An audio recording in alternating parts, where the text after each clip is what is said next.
Eu também preciso agradecer ao Bruno, porque ele fez quase que uma introdução para a aula, né, do assunto que a gente vai conversar, que a gente, de uma certa forma, já abordou em outros encontros do Nutrição Comportamental. Eu sempre sou convidada a falar de um assunto que eu gosto muito, que é como lidar com a obesidade.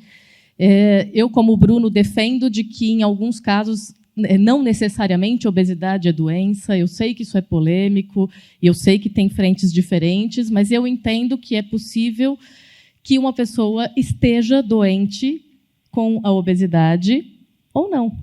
Em que ela pode... E, de fato, a obesidade é um fator de risco, isso é indiscutível, mas ela pode estar com um fator de risco e não doente. Eu entendo que é como se você dissesse para uma pessoa que fuma que ela já devia começar a fazer talvez uma quimioterapia preventiva, porque ela pode ser que tenha um câncer de pulmão.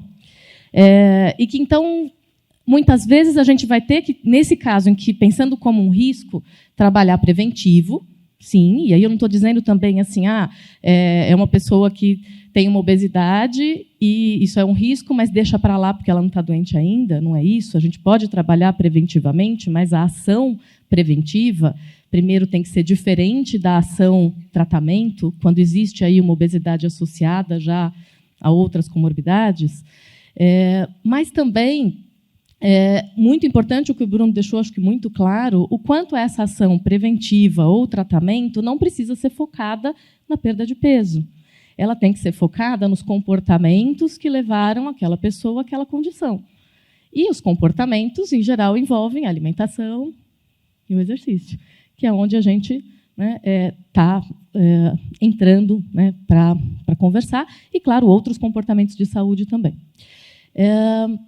E a ideia aqui é falar, inclusive, do que o Bruno citou também, daquele grupo de pessoas que, de fato, atingiu uma obesidade de grau 3 e que existe uma quantidade de gordura e um excesso de gordura corporal num nível que traz, de fato, consequências ao corpo dessa pessoa. Né? Então, imaginando aí, né, por que a gente tem que falar desse assunto? Até acho que me convidaram tanto para falar do como é que a gente trata, então, dessa pessoa que tem obesidade e que a gente está aqui dizendo para não focar no peso, mas, apesar de não precisar não falar dele, é uma pessoa que está vindo com um IMC, sei lá, 45, 60. Eu vou falar um pouco, né, da experiência de alguns pacientes que a gente atende com um IMC que não era só... não tem IMC 31, ele tem IMC 65, 70. E você fala, aí, como é que você vai trabalhar com esse grande obeso dentro da nutrição comportamental, sem excluir o que a gente já faz com o paciente que não tem obesidade ou, enfim, qualquer outra condição. Tá?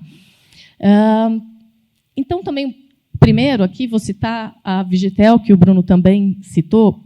É um dado importante, né, para a gente, de que, em 10 anos, nós tivemos 60% de aumento da obesidade. Isto é muito importante. Né? É a gente entender que não existem ainda no Brasil ações que tenham diminuído a progressão da obesidade, seja ela doença ou não, e isso 60% é muita coisa. Né? E grande parte não, mas uma parte importante desses obesos, em torno de 3,5%, são obesos mórbidos, né, de grau 3. Então, é algo que, de fato, a gente tem que se preocupar. E, junto com isso, um outro dado do IFSO, de 2014, mostrou que foi realizado, né, até o ano lá, no ano de 2014, eu nem sei ler esse número, 579.517 cirurgias bariátricas realizadas no mundo, e 16,8% delas feitas aqui, no Brasil. Então, também é importante a gente falar sobre a cirurgia bariátrica, porque ela tem sido muito frequentemente proposta, feita, enfim, como uma opção de tratamento.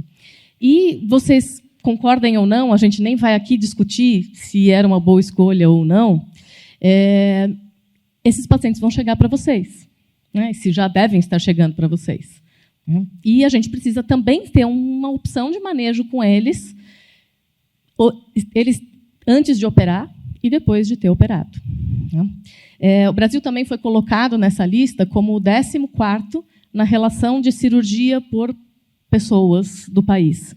Então, existem outros países que realizam com mais frequência a cirurgia bariátrica como uma opção terapêutica, se a gente for olhar por número de indivíduos do país.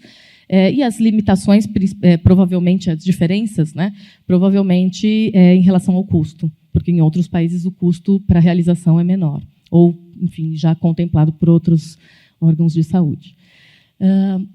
Outra questão importante é que a gente tem uma projeção de expectativa de obesidade também muito crescente. Não era aqui, bem aqui. O Brasil foi citado, em vários trabalhos de projeção de obesidade para que, em 2030, vai ser um dos países que vai se destacar em relação ao aumento da obesidade. E, da mesma forma, com doenças metabólicas. Esse aqui é um quadro que mostra uma perspectiva para 2030 do diabetes no mundo, mostrando um crescimento de mais quase 150% no Brasil. A Índia foi o país também citado, muito importante, como um futuro país com uma prevalência de diabetes muito aumentada. Mas que a gente também tem ouvido muito a questão da cirurgia metabólica, e que está relacionada aí a um cuidado com essas condições clínicas associadas à obesidade de grau 3. Próximo. Bom, e por que a gente também precisa falar disso? Porque, apesar desse aumento progressivo ter até dado uma pequena diminuída em alguns países desenvolvidos nos últimos anos, nos países em desenvolvimento, ela continua muito crescente. Mas um dado que eu acho muito assustador é de que nenhum país teve redução significativa de obesidade nos últimos 33 anos no mundo. Isso significa que ninguém no mundo sabe o que fazer com o paciente com obesidade. E isso que é muito desesperador, porque seria lindo se eu tivesse como chegar aqui e dizer assim, gente, a nutrição comportamental resolve a obesidade.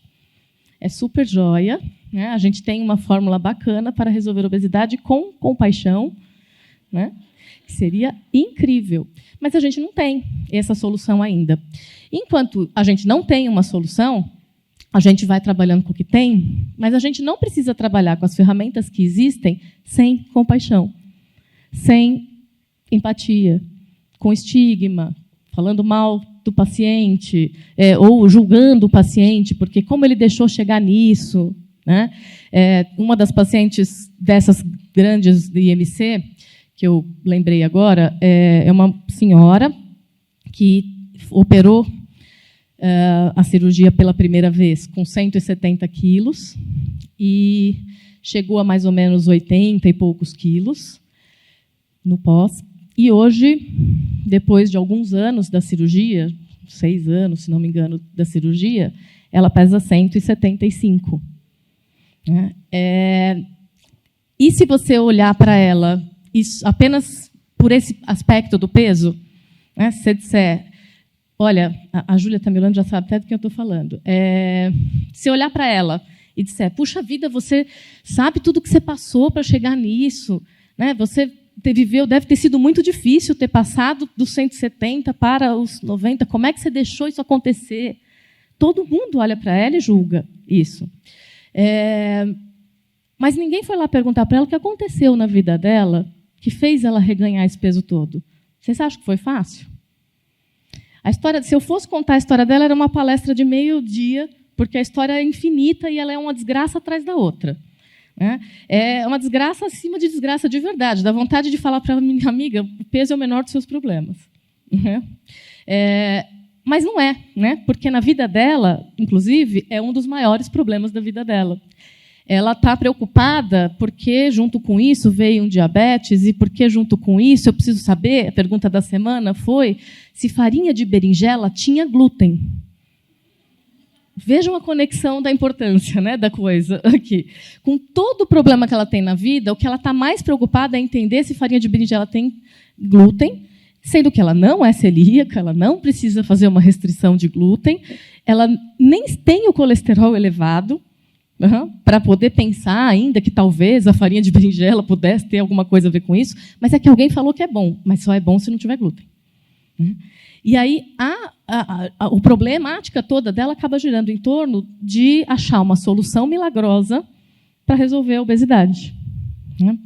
E a gente tem solução para a obesidade? Ainda não, como eu falei. A gente tem, pelo menos, uma ideia de qual é a causa da obesidade, para a gente poder nortear qual que vai ser o tratamento, porque a gente trabalha assim, né? A gente busca qual é a causa, e aí a gente tenta corrigir o que não está dando certo daquela causa.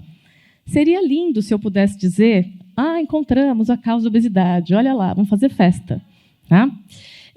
De fato, teve um grupo, que o Bruno também citou, do Health at Every Size, que tem um post deles lá, com uma colocação de que eles estão mapeando mesmo as causas, que a gente sabe que é multifatorial, enfim. E aí, então, eles estão ajudando bastante a gente, porque eles deram uma mapeada bem básica do como né, que são as causas envolvidas.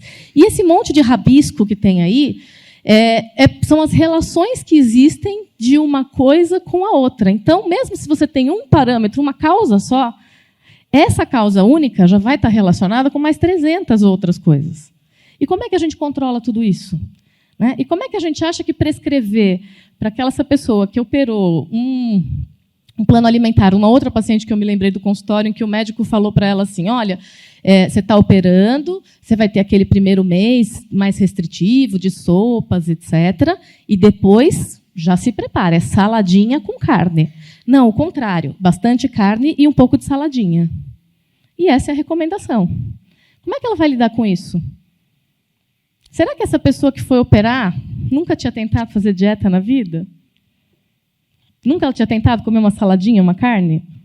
Se fosse a solução da história, você acha que eu já não tinha resolvido no passado? Esse é um outro trabalho que, bem recente, investigou, por entrevista, um número bem expressivo de pessoas, perguntando para elas, para pessoas que tinham indicação clínica, IMC Mark 40 e todas as outras questões que teriam indicação para a cirurgia, quais seriam para elas a barreira para a realização dessa cirurgia. E o interessante é que 3 dessas barreiras têm a ver com o nosso trabalho. Então, a segunda principal barreira citada foi receio nas mudanças do hábito alimentar pós-operatório. E como é que a gente está preparado para conversar com aquele paciente que tenha, por exemplo, uma indicação de fato para fazer essa cirurgia, sobre como é que ele vai lidar com as mudanças no pós-bariátrico? E é para isso que a nutrição comportamental está aí. A gente não precisa...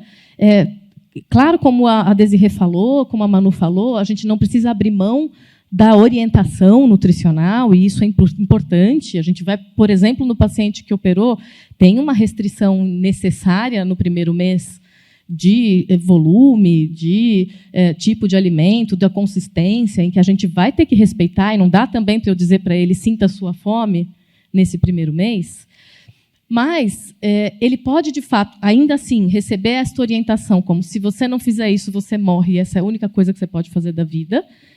Ou você pode dar essa orientação pensando o que vai ser difícil nesse processo. O que você acha que você vai ter de mais dificuldade? Como é que você vai se sentir fazendo isso? Você já se preparou socialmente para como você vai lidar com esse período? E depois que passar esse mês... Também já escutei paciente que falou assim, não, eu estou preparado para esse mês, porque no mês seguinte eu já vou estar magro e vou poder comer o que eu quiser.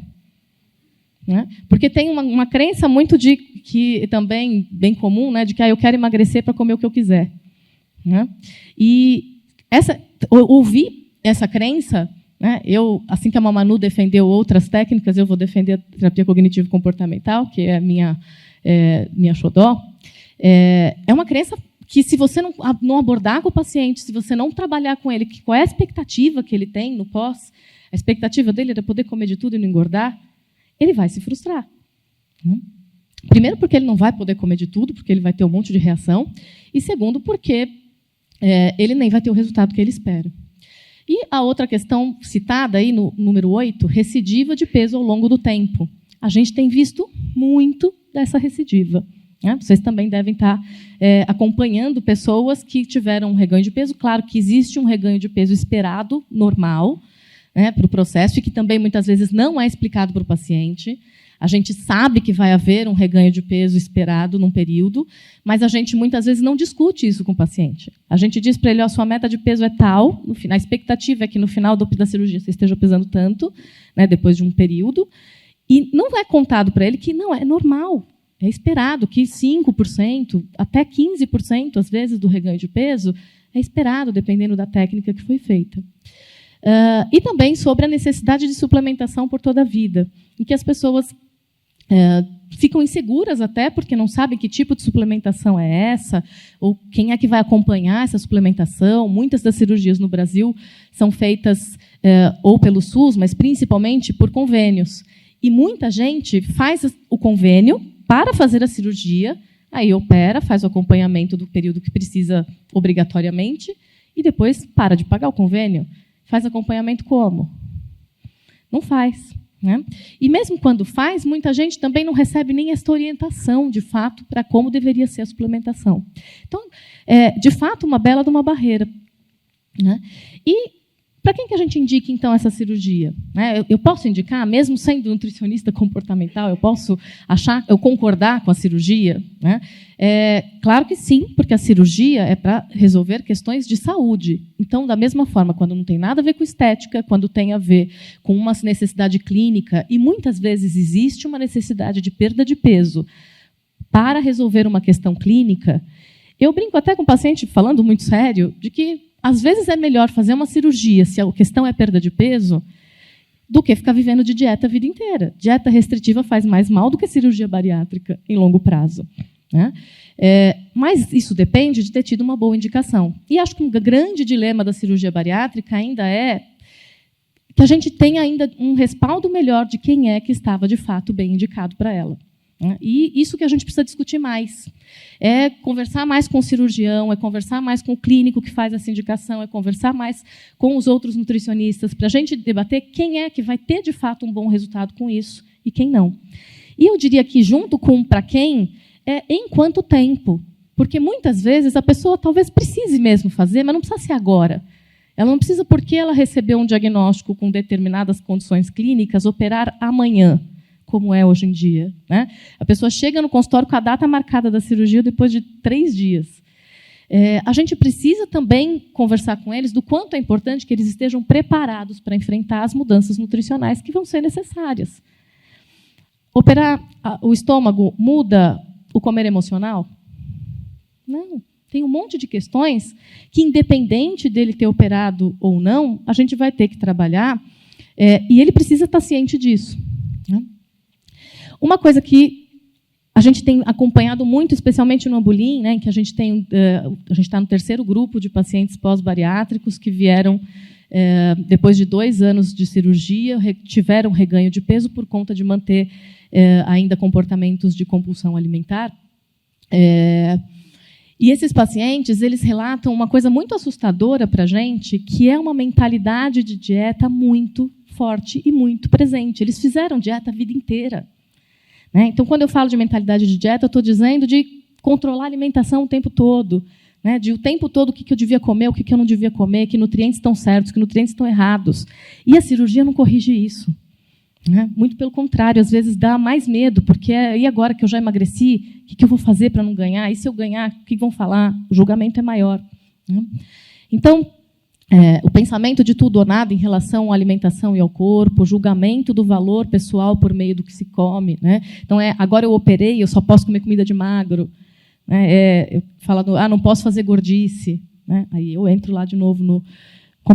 eu operei, mas ainda tenho cabeça de gordo. Né? O julgamento do valor pessoal por meio do peso ou da perda de peso, então, usando a balança como referência, e aguardar atingir o peso ou o corpo ideal para poder realizar coisas que quer na vida.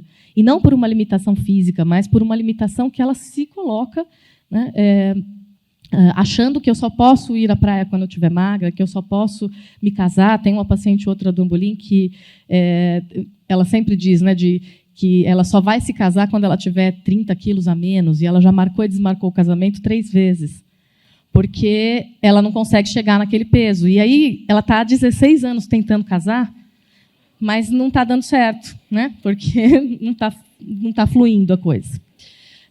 Bom, e muita gente também vem dizendo assim, bom, eu não estou fazendo dieta mais, porque aí já passa em consulta, conversa, não, mas eu não faço mais dieta, não estou mais fazendo dieta.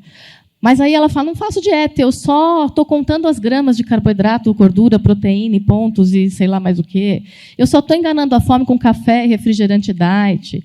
Eu só estou comendo extremamente certo até as 18 e depois eu não sei o que acontece. As pacientes de lá do Ambolim dizem, elas se intitulam gremlins. Né? Elas falam, nós somos os gremlins, das 5 da tarde chove na gente e a gente sai comendo pipoca por todo lado. Né? Eu estou economizando caloria para a festa, eu estou comendo um pouquinho nas refeições, bem pouquinho, porque foi o que me mandaram fazer. Eu estou levantando da mesa com um pouco de fome. Eu estou comprando alimentos que eu não gosto, mas que são saudáveis. Né? Farinha de berinjela sem glúten. Eu estou tentando comer como a fulana que eu sigo no Instagram. Eu só estou comendo alimentos com mais proteínas e verduras. Eu só estou comendo coisas integrais, light diet. Então, o tempo todo a gente pode ouvir, não sei se tem mais um, ó, deixando de temperar a comida, porque se ela for gostosa eu como muito. Isso tudo que está aí são falas dos pacientes que a gente atende lá. Né? Então, não deixem de usar a nutrição comportamental para avaliar o pensamento de dieta que ainda existe neles. E não importa se operou, se não operou, se vai operar, isso pode estar presente. Né? Precisa de suporte antes da cirurgia. Então, uma coisa que vocês precisam ser muito enfáticos com o paciente. E eu entendo que, muitas vezes, o paciente já decidiu operar e que, às vezes, a gente não vai conseguir contornar isso. Né? Porque ele teve uma indicação clínica, porque ele teve um médico, porque ele teve uma experiência com algum familiar. Mas a gente não precisa só dizer, eu não quero participar disso. A gente pode, inclusive, participar disso, mostrando para ele que, ok, se ele decidiu operar, mas as consequências da escolha dele, quais são? O que ele vai ter que fazer para criar autocuidado, ao invés de só seguir uma recomendação ou uma prescrição. Né? Como é que ele pode cuidar? E a gente precisa de tempo.